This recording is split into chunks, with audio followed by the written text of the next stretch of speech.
Hi Paula, how you doing? I've got your submission here, and I'm just reading through. As your design develops, are there? Oh, I see. Okay, so yeah, I read that. That's good. That's good. Um, and then I like this. You said after last week's comments about the parking voucher being overused, I decided to make the leaflet coupon for a compost kit that can be. This is a good idea. And that is gonna. I've seen this a bunch of times in this. Excuse me. um, and I should probably mention when I use it as an example that you can't use it. I'm sorry if that was confusing, but I think it's a much better idea to change to this compost. So you have your flyer, but the flyer is really underdeveloped. Here today, gone tomorrow. Where does that fit in? Here today, gone tomorrow. Where does that fit in with the concept? And where does this design? Why doesn't this design? Remember, this is a um, that design doesn't fit in with this design. Do you see what I'm saying? So this should all tie together, being that this is a package. This is a design package, so to speak. So um, campaign, as it were. So each piece of the campaign should resemble each other, so that we know that A, they're related, and B, they're part of the same message from the same individual. Do you see what I'm saying?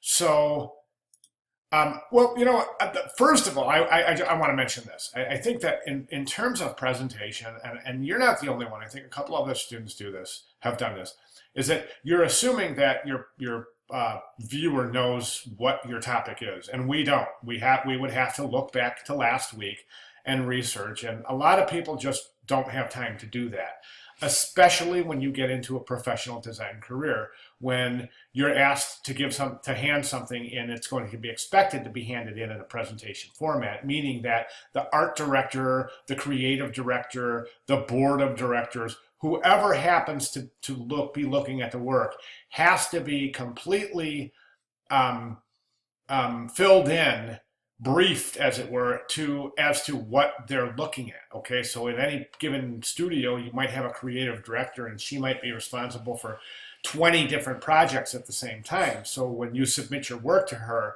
it's going to have to, have your little your mission statement, your mini thesis, to kind of explain to the viewer exactly what they're looking at. Excuse me, one second. I'm so sorry about that. There's landscaping going on. I had the window open, and boy, wow, whatever's getting me really bad. So excuse me. Excuse me for that. At any rate, okay, so as I left off, I was saying, start your presentation with a summary of what's going on, so that your viewer knows what they're looking at. For example, I think that your peers would be able, to give you a much more robust critique if they were apprised of everything that's going on, including what your subject is, how this particular, is this particular trade show booth design related to your subject at all?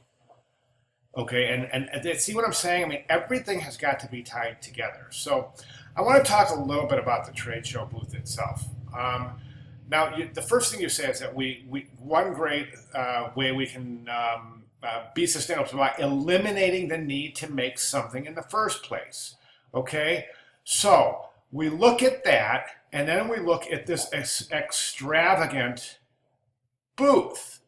And my question is, do we need this double-decker stairs, upper observatory, furniture, LCD screen? Do we need this? And I'm going to go ahead and say, I don't think we do. Let me show you an example. Look at this booth, made out of old 2x4s and paneling, right? I mean, that's all you need. Do you see what I'm saying? I mean, you're talking about sustainability. You're talking about using as little of materials as possible. But then you have this trade show, this just monstrous trade show booth where you've got I'm not even sure what an observatory is. Why do we need an observatory? Do you know what I'm saying? I mean, I mean, if we can eliminate things, I would think, let's eliminate the observatory. We don't know what it is. Why is it here? Do you see what I'm saying? So, and then we have the furniture. The furniture is voluntarily brought from the homes of booth volunteers. That's great. That eliminates a lot of problems. However, that still doesn't mean that this is sustainable. So let's say your booth volunteer brings a big plastic desk, PVC plastic desk that's just toxic to make, toxic to own, and toxic to try to throw away. Okay, is that helping our problem? It's not. Plus, what are you going to do with the furniture once you're done using it? Do you see what I'm saying? And this stuff all has to be taken into consideration in order to make the booth effective. So what I suggest is this. I suggest you really, really simplify your booth to something, you can see. I mean, I just did trade show booth design sketches. That's all I did to get some ideas.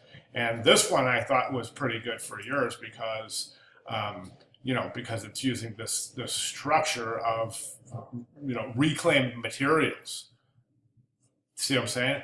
So instead of having to build this thing, and you're talking about screens that are, do we need all this? That's what I'm saying. Do we need screens? Can we really simplify this? Okay, and that's what I want you to think about. And then, of course, this is going to have to be tied into the whole aesthetic of the trade show booth. So let's look at the USB. The USB is a really good idea, I think. And you've explained it very well. Let's get our citations in here, please. I don't see any citations in your presentation anywhere. That's critical because that will lose valuable points come grading time. So please list your cite your resources. And also, I want you to think about, this is really good that you're introducing these materials. We have to do this, by the way, for all of the USB, your giveaway, your collateral, and your trade show booth. And I would say also think about an analysis of a life cycle analysis of all your materials as well.